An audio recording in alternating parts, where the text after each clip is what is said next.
Gayatri recording studio Madhepur चूड़ी बाजार। DJ Umesh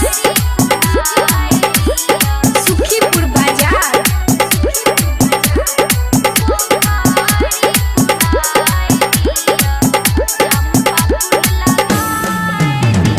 गाम के अधिकारी तो है संजय भैया हो।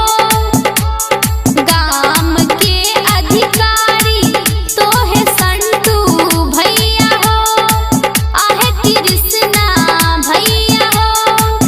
भैया घर पीछू पोखरी खुनाई दिया।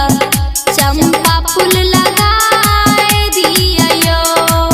भैया घर पीछू पोखरी खुनाई दिया। चंपा फूल लगाए दिया यो। Music by DJ Umesh Sukhipur Bazar. भैया लोढ़ला भौजी हार गाथू है।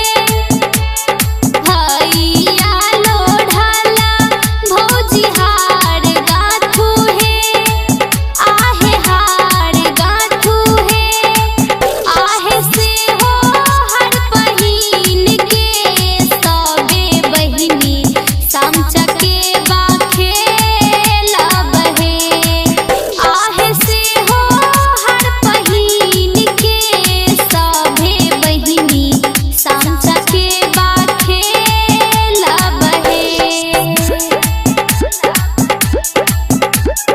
Music by DJ Umesh Sukhipur Bazar. Gayatri recording